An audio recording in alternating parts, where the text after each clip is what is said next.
मैं गोपालगंज जिले से हूँ। थाना उचका गांव, ग्राम सांख्या से हूँ। और मेरे साथ जो परेशानी हो रही है, मेरे हस्बैंड के डेथ होने के बाद, उनको एक्सीडेंट में मारने के बाद बंटवारा को लेके ये सब हुआ था। और आज भी मुझे बंटवारा क्लियर नहीं किया जा रहा है।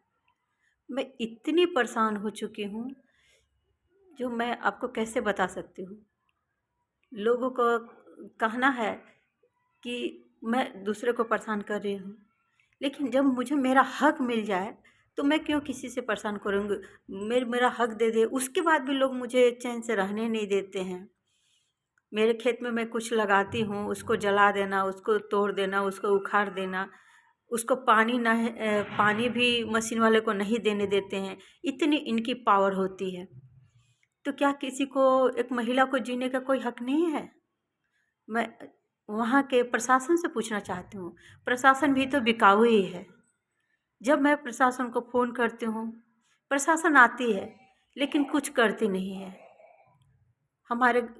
मुझे हिस्सा क्लियर नहीं दे के, जो उसमें सरपंच भी इन्वॉल्व है, सरपंच ने जो बंटवारा हमारा कराया, जो पंचायत हुई, जो उस पंचायत में जो जो चीज़ भी मुझे ये किया गया, तो जो मैं हर चीज़ के लिए पहले से भी तैयार थी। मैंने बोला था जो भी है मुझे हर जगह मुझे आधा दे दिया जाए, मुझे किसी पंचायत की कोई ज़रूरत नहीं है। लेकिन जब लोगों के मन में छल होता है तो वो चीज़ें होती है कि हाँ पंचायत चाहिए, चाहे पंचायत उनके तरफ से बात करेंगे। मेरे तरफ से बात करने वाला तो कोई था ही नहीं जो मेरे लिए बोलेगा, मेरे लिए पंचायत करेगा। फिर भी मैं बहुत मुश्किल से, हमारे पिताजी उस समय आईसीयू में थे और मेरे हस्बैंड का जब डेथ हुआ था, और किसी तरह थोड़ा सा आईसीयू से बाहर आने के बाद वो आए थे मुझसे मिलने के लिए, और मेरे यहाँ भी आए थे। और पंचायत में जब लोगों ने कुछ बोला तो उनको बोलते समय उनकी दमा की जो ये था वो ज़्यादा, उनकी सांस फूलने लगी और इन्हेलर देना पड़ा, जिस वजह से मैं उनके सामने कुछ भी नहीं बोल पाई। जो भी लोगों ने बोला मैं उसको मान्य किया। और मुझे दूसरा बात करने का कारण ये था कि मैं 3 साल से, हमारे घर में सब कोई 2019 से घर पे बैठे हुए थे, और घर के लोग अब खेती में जो भी होता था वो लोग खुद लेना चाहते थे। तो उस पंचायत नामा पर सही करने का मेन उद्देश्य था कि मुझे खेती में भी कुछ मिल जाएगा, और जिससे मैं अपना खाने पीने का थोड़ा मेरा इंतज़ाम हो जाएगा, हमारे परिवार का इंतज़ाम हो गया। इसीलिए हमने उसको सही किया। लेकिन फिर भी पंचायत के समय मेरा बेटा ने कहा कि मुझे ये आगे वाला ही चाहिए। जो मुझे वो लोग 1 लाख देंगे, मैं 1,20,000 देने को तैयार हूँ। लेकिन वहाँ पर सब लोग आपस में ही झगड़ा करके मेरे बच्चे को दबा दिया गया, और मेरे बच्चे से यही कहा गया कि अब इसके बाद तुम पंचायत बुलाओगे तो हम लोग नहीं आएंगे, हम लोग जो कहते हो मान्य करो। और ये हमारी मजबूरी थी। फिर भी हम, जो मुझे चाहिए था या मुझे जो एक न्याय मिलना चाहिए तो वह न्याय नहीं मिल रहा था, और मैं वो न्याय के लिए बेचैन थी। उसके बाद मैंने सुबह सुबह ही अपने गांव के सरपंच को फ़ोन किया और कहा कि मैंने जिस तकलीफ़ के लिए आपको फिर से पंचायत बुलाया गया, आपको इतने लोगों को, और फिर भी आपने वो सही नहीं किया। उन्होंने मुझे यही कहा कि सब कुछ मेरे हाथ में, आप चिंता मत कीजिए। अब मैं चुप हो गई। मैंने भी सोचा कि ये ऐसे कह रहे हैं तो सही ही होगा। और जो भी है कागज़ बना है, जिस कागज़ पर जो भी अभी लिखा गया है उसमें आधा गलत है। उसमें किसी दूसरे का प्लॉट नंबर है, जो कि उस टाइम में मुझे कुछ भी मालूम नहीं था कौन सा मेरा प्लॉट है, प्लॉट नंबर क्या है, खाता नंबर क्या है। जो किसी से पूछ के, किसी से मांग के, कैसे भी करके हमने इकट्ठा किया था। और उसमें जो भी किसी ने किया था, कुछ ऑनलाइन चेक किया था, कुछ कैसे कैसे करके हमने इकट्ठा किया था। उसमें क्या सही गलत मुझे उस समय कुछ भी पता नहीं था। तो जब हमने उसी टाइम उस प्लॉट को बारे में मैंने बात किया, बोला कि ये दूसरे के नाम पे प्लॉट है, तो हमारे घर वाले, हमारे चाचा ससुर बोल रहे हैं जाके उनको बता के आ जाओ जिसके नाम पे है उसको। मैं तो जानती भी नहीं थी वो कौन है कौन नहीं है, लेकिन ये जवाब था। तो मुझे वो पंचायत उस टाइम पे भी मंजूर नहीं थी और आज भी नहीं है।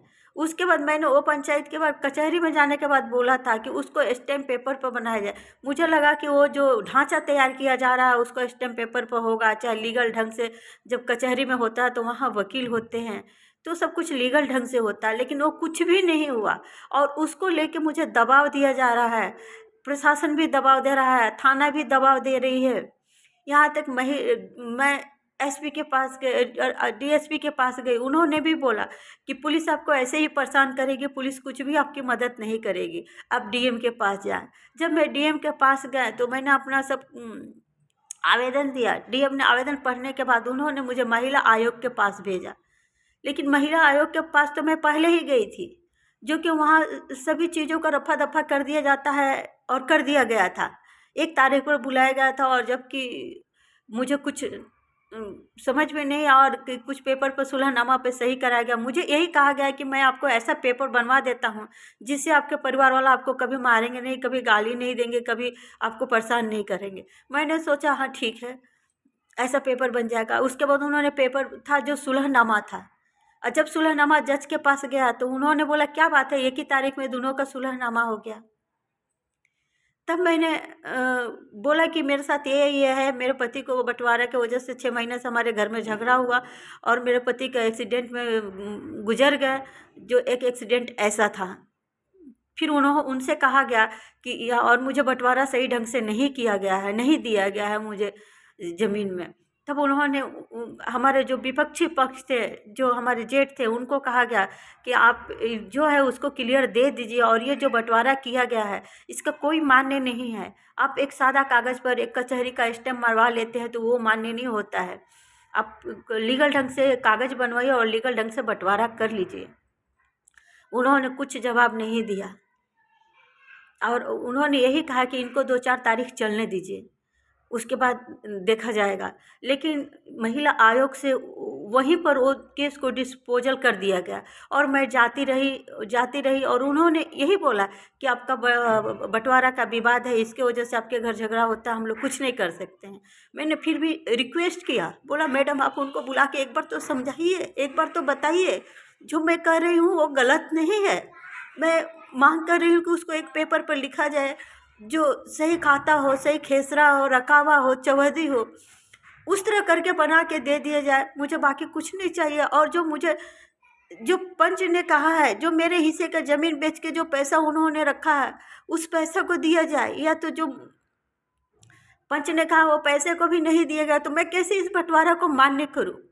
मैं जब कोई भी ये बनता है, पंचनामा बनता है, चाहे कुछ भी बेल्ट बनता है, तो उसका एक नियम होता है, एक रूल होता है कि हाँ ये इतने दिन तक बाध्य होता है। लेकिन उसको तो 6 महीना क्या 3 साल हो गया, उन्होंने उस पर चला ही नहीं, उस नियम का पालन ही नहीं किया, फिर वो बाध्य कैसे हो सकता है, मैं ये जानना चाहती हूँ। और इसमें पूरी प्रशासन मेरे पीछे पड़ी है।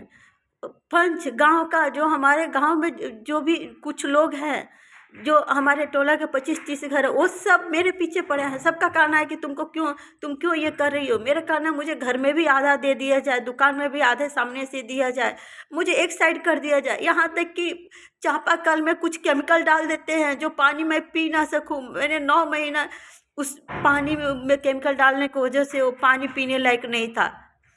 तब मैं ज़बरदस्ती वो नल से पानी लेने लगी और पीने लगी। उसके पहले मैं 2 साल तक दूसरे के नल से पानी लेके पिया करती थी और चापाकल के पानी में खाने के लिए, नहाने, सब कपड़े के लिए यूज करती थी। लेकिन उसकी वजह से, उसलिए भी उन्होंने नहीं चाहते हुए उस कल में कुछ केमिकल डाल दिया और उसका भी मैं पानी निकाल के, उसका भी मैं फ़ोटो निकाल के, वीडियो बना के मैंने थाना में भेजा।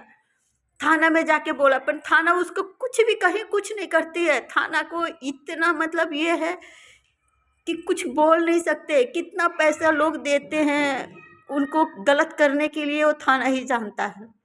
नहीं तो क्योंकि काम थाना का ही न्याय करना है, प्रशासन का ही काम न्याय करना है। लेकिन हमेशा प्रशासन, कभी मेरे साथ, जब मैं वहाँ जाती हूँ तो मेरे साथ इतना अच्छे से बात किया जाता है, मेरे दुखों को समझा जाता है, और जब हमारे यहाँ आते हैं तो उसके बाद वो सब चीज़ें उल्टी हो जाती है।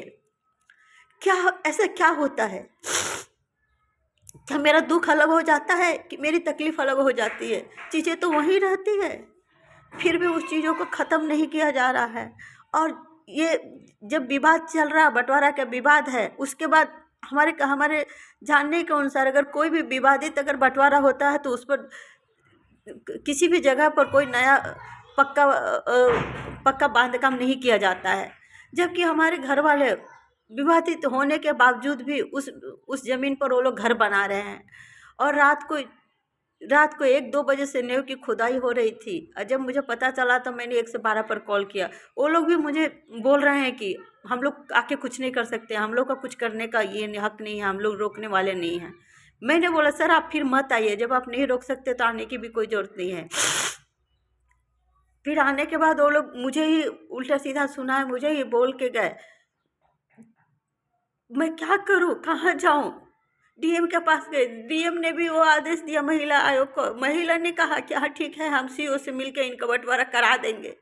लेकिन जब तक मैं कहीं भी जाती हूँ, फर्स्ट टाइम मिलती हूँ तो सब चीज़ सही रहता है, जब वो लोग को मिलने के बाद सब चीज़ें उल्टी हो जाती है। ऐसा क्या होता है? मुझे कुछ समझ में नहीं आता है। क्या इतना प्रशासन भी गिर जाता है एक आदमी के पीछे कि पैसे के पीछे? पैसा तो इंसान जिंदगी में कभी भी कमा सकता है, लेकिन इंसानियत भी कोई चीज होती है? ऐसा कुछ भी नहीं होता है। ऐसा एक दिन में जब 2 बार थाना आए, 2 बार लोग आए और सब आके मुझे जलील करे, पूरा गांव मुझे जलील करे, क्या मैं कैसे जीऊंगी? मुझे दिल में ऐसा ही लगता है कि मैं जाके आत्महत्या कर लूं।